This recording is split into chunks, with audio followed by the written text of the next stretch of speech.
Good afternoon, Packers fans. Aaron Nagler here with your Packers Daily Chat, coming to you live on the Cheesehead TV social channels. It is Friday, people. It is the day before family night.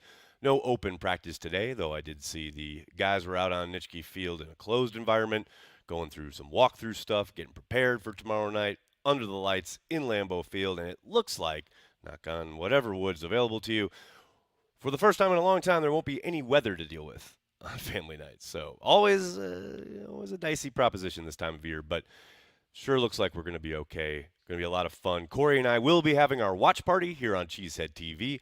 Please, if you're so inclined, you're out of state, out of the country, and you want to know exactly what's going on because no one can stream it, we'll be talking about it. We won't be showing the practice, but we'll be giving you play-by-play, giving you the general vibe. You get to see the fireworks afterwards. It's always fun. Very close-knit community that spends time on a watch party of an event they can't see here on Cheesehead TV. Always fun. Hope you'll join us tomorrow night. Going to be a good time. Also, of course, before I get going, got to give a shout-out to our good friends over at Ticket King. If you want to watch the Green Bay Packers play football in 2023, please utilize Ticket King. Don't use these national companies like Ticketmaster or StubHub. Use a company based in Wisconsin since the early 90s. You can go to cheeseheadtv.com or our app. Use the schedule. We have individualized links for each and every game. You know you want to do it.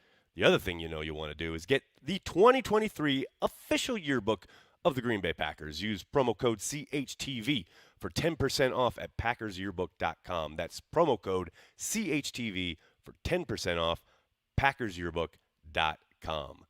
It's going to be a good time, people, leafing through your official yearbook as you watch the Packers demolish the Bears in week 1. Come on, that's got to manifest that existence, people. Do it. So, yeah, getting ready for family night. Clearly, it's a practice. It's not a scrimmage. There will be competitive periods. Sure sounds like Matt's got something special cooking for the competitive period between the offense and the defense. The offense, of course, won their first competitive period yesterday in the 4-minute drill.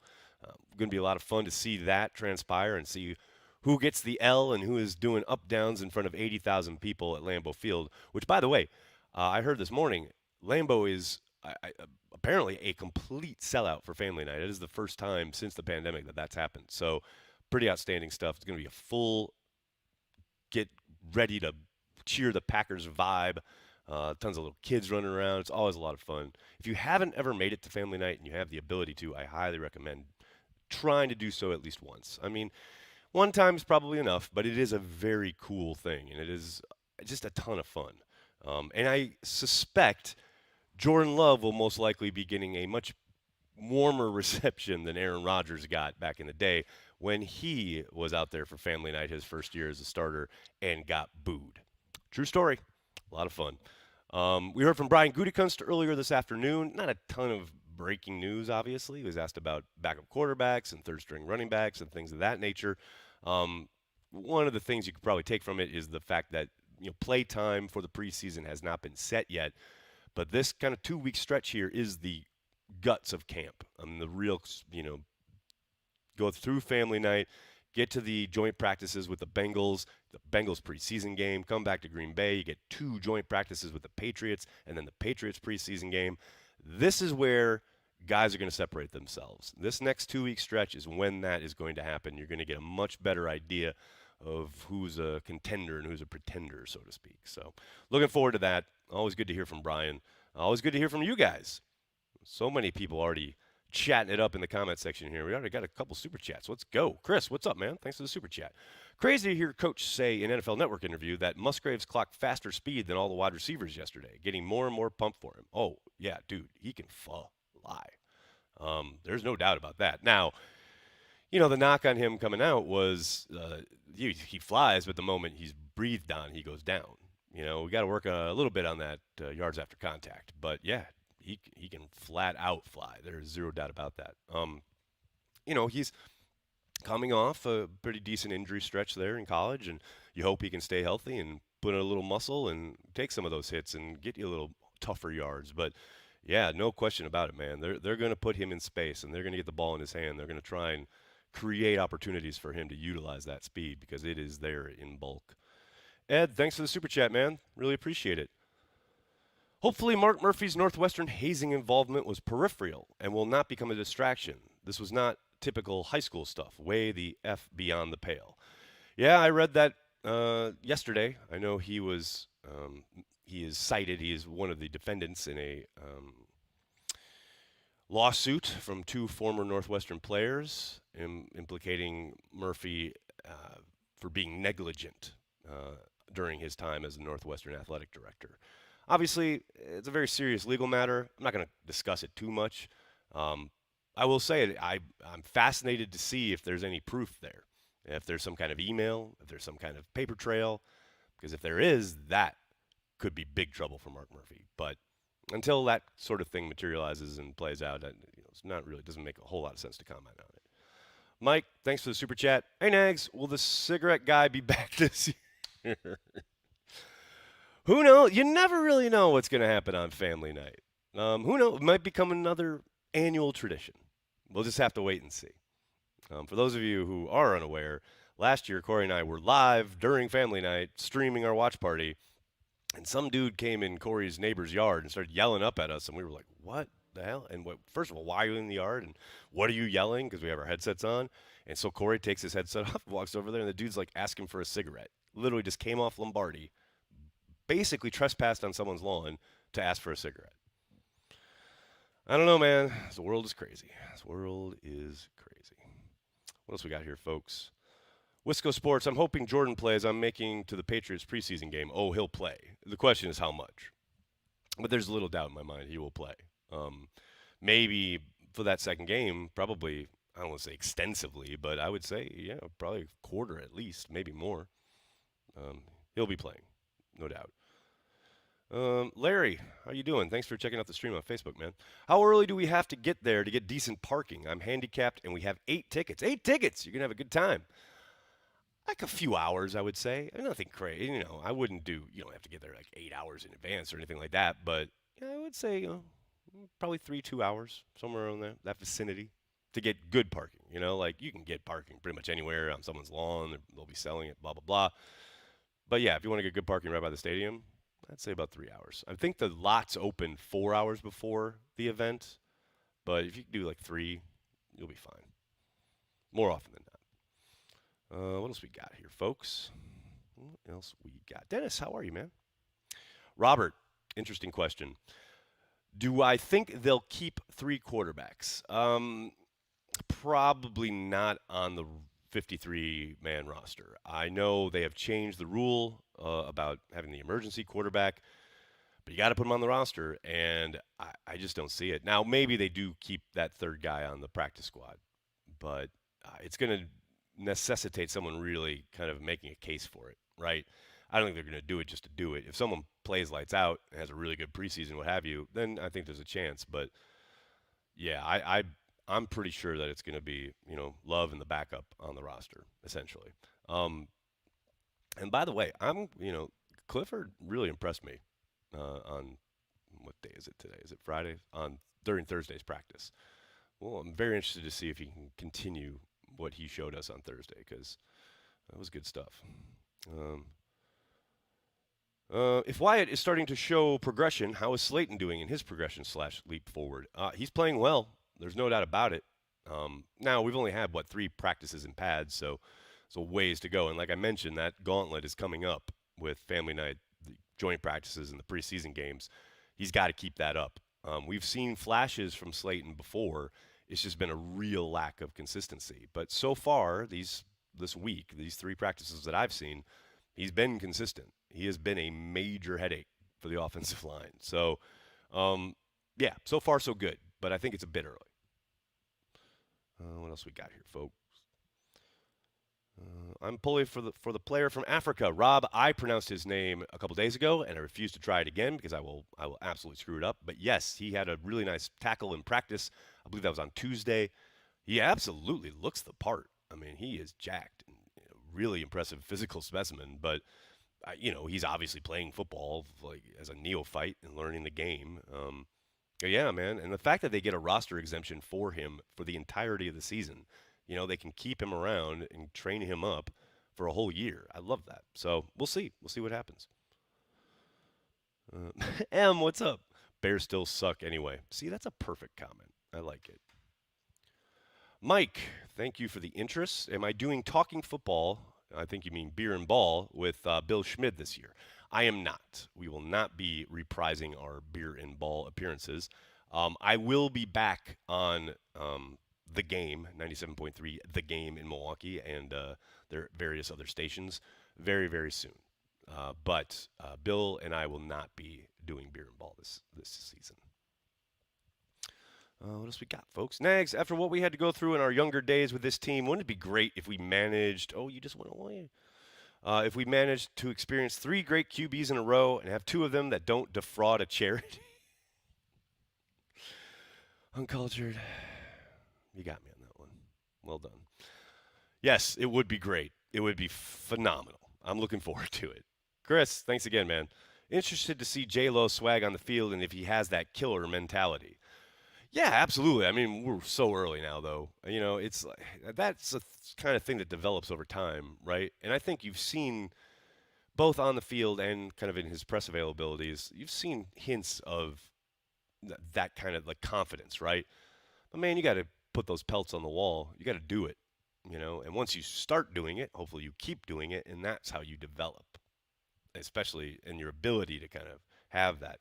You've done it, you've been there, you've done that. But yeah, I love the idea of him kind of balling out week one and showing all the confidence in the world and having like, the mentality that I'm gonna go kill you, I'm gonna get it. There's a long way to go, long way to go in that regard. David, should Crosby be on alert? I don't think yet, but the deeper we get into this thing, and the more, or the if Carlson is continuing to be as erratic as he has been, then I think it's inevitable, right? We'll see. It would be hilarious to me if they were like, "Oh, we don't need to call him. We don't need to call him. We don't need to call him," and then all of a sudden, like it's like 2 weeks prior to week one, and then Crosby signs with someone else. I know if I was him, that's what I'd do. uh, Brett, what's up? I think it's obvious Zach Tom is a top 5 lineman on the roster. It's just a matter of where he starts. Yeah, I think you hear them, and Brian said it himself today, the best 5 thing, right? You hear that all the time, and I'm kind of with you on the idea that Zach Tom is got to be in that conversation, but I think there's a long way to go. There's a lot to play out. It's very interesting to see him competing at center.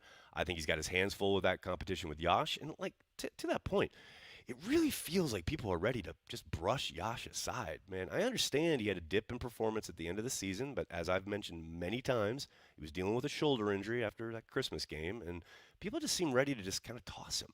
I don't get it, man. I'm not saying, David, I'm not saying that that's what you're doing, but, oh, I'm sorry, Brett. I'm not saying that's what you're doing, but it's like it does feel like people are ready to just like, Zach's got to be in there because he is talented, and he is. There's no doubt about it.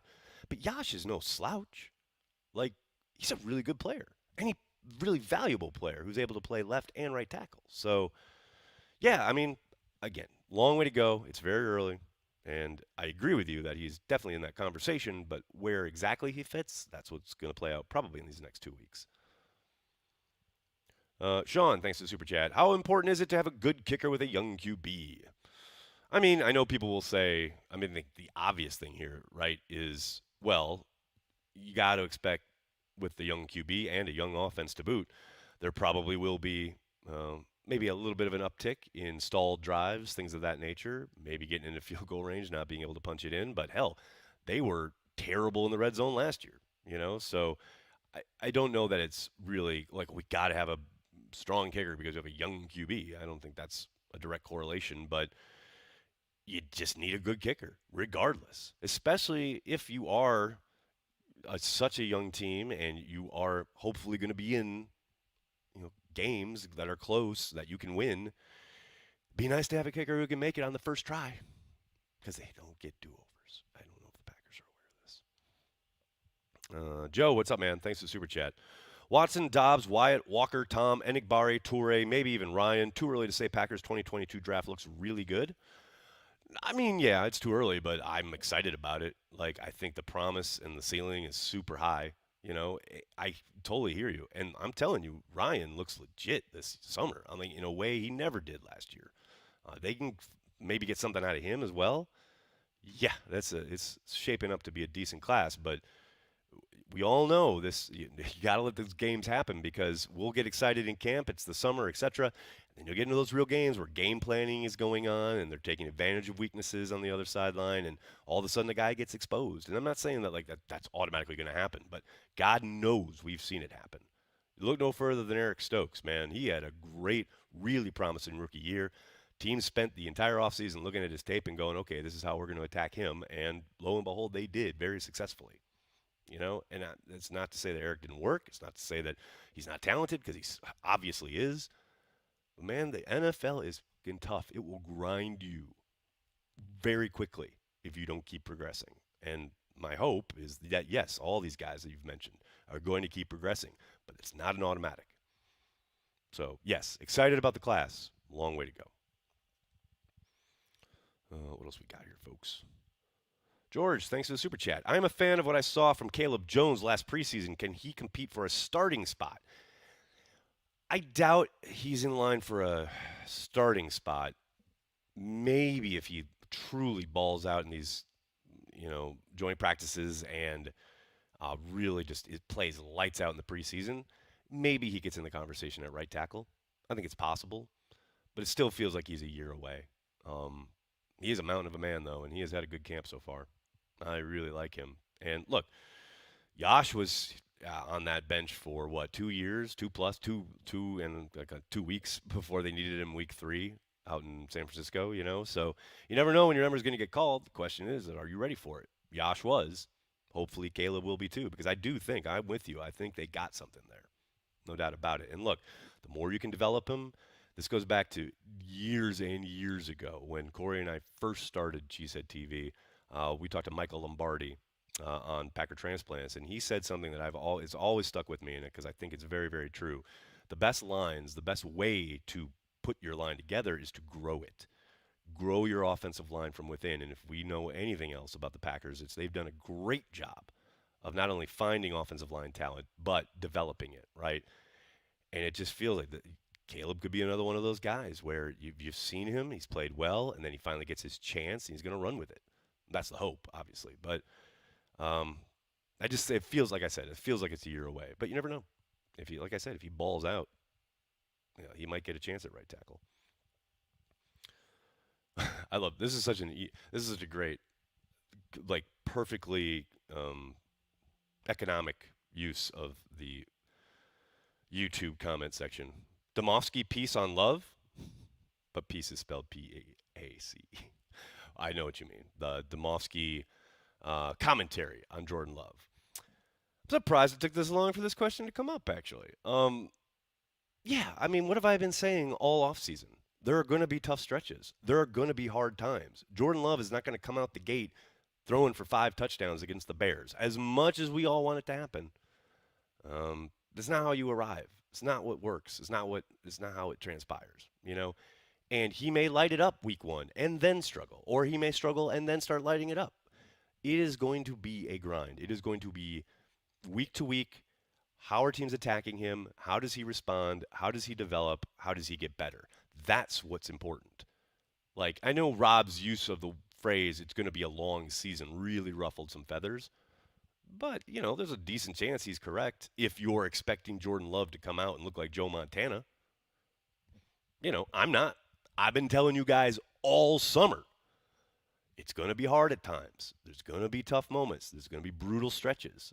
There's going to be interceptions where we're scratching our head and what in the world was he looking at? That's all coming, man. And I don't think Rob told any tales out of school. Where I do quibble with Rob's bit there, and I know, as he said on Twitter, like, he's only got a certain amount of time. It's not like here where I can just say whatever the hell I want for as long as I want. He's got a certain amount of time to kind of express what he's seeing at camp, etc. But he did mention, like, he's had one good day and one okay day, and then the rest has been blah. It's like, yeah, but what are they working on? What are the specifics? What's the context?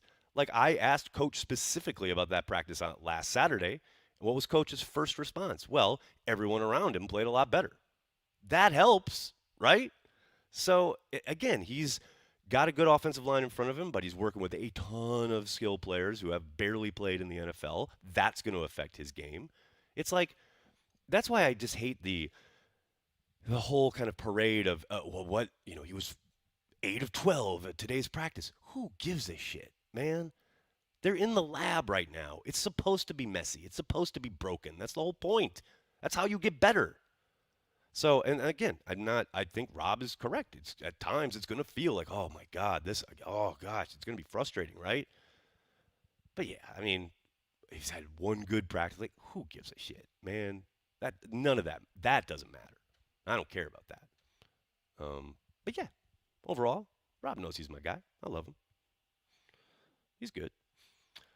Rob, is Clifford QB2? I'd say now, yeah, right at this very moment, he'd be my QB2. Now that's me, and you guys should thank your lucky stars that I'm not the GM. But if I was the one, like, making the choice, he'd absolutely be QB2 in my eyes. Now, there's a long way to go. Who knows, man? Magoo looks like a total gamer in the USFL. Maybe he gets in these preseason games and lights it up and starts generating conversations, But again, long way to go. Got these joint practices, got these preseason games. Those will be the determining factors. But right now, yeah, he would definitely be my two.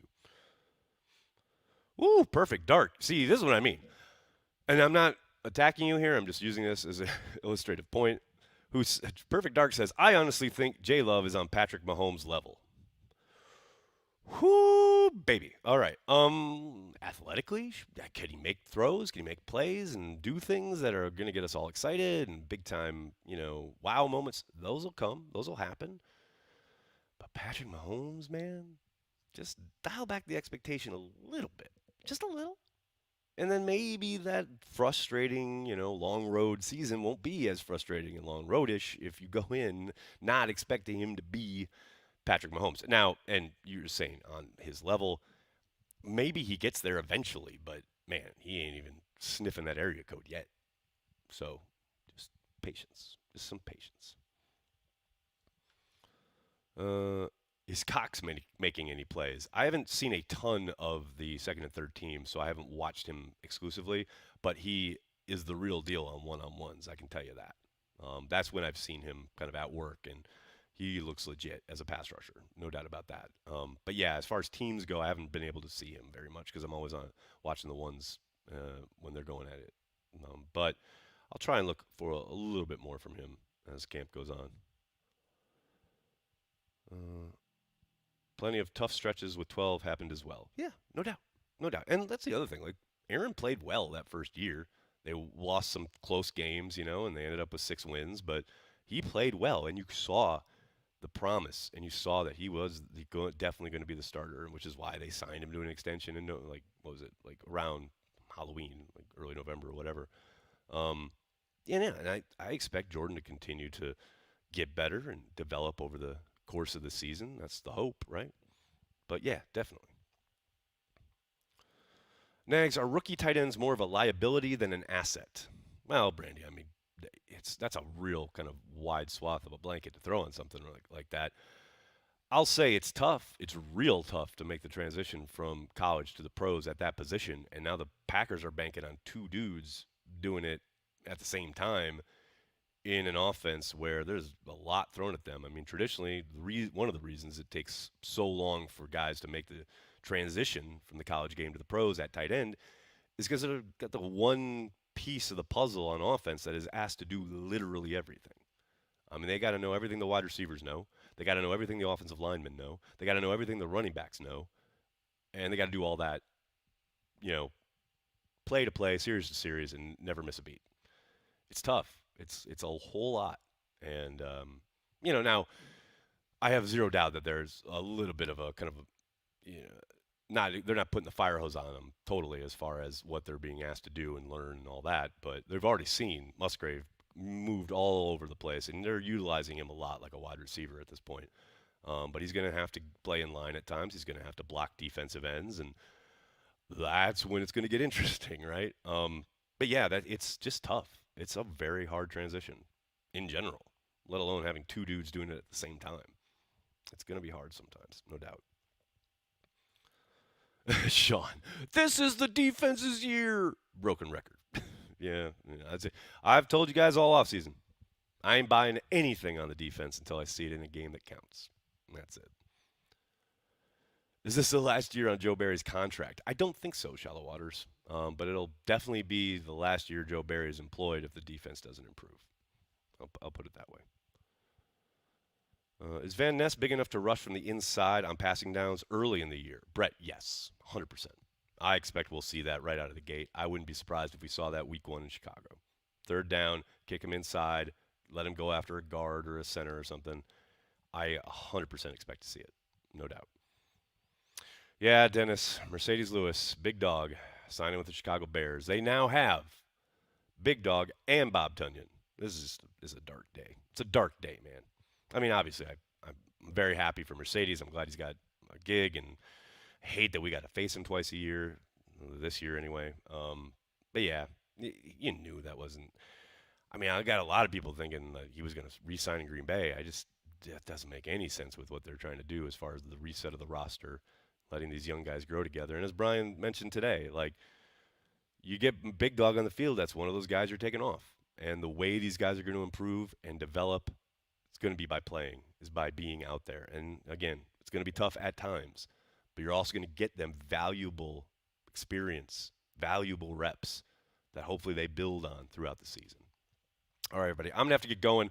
I cannot thank you enough for hanging out and talking Packers each and every day, Monday through Friday, right here on the Cheesehead TV social channels. Please do me a monster favor. Hit like on the video, subscribe to the channel, and then tell your friends and tell your family. Cheesehead TV, we are devoted to Green Bay Packers fans worldwide. Thanks a lot, everybody. Have a great night. See you at family night. Go Pack Go.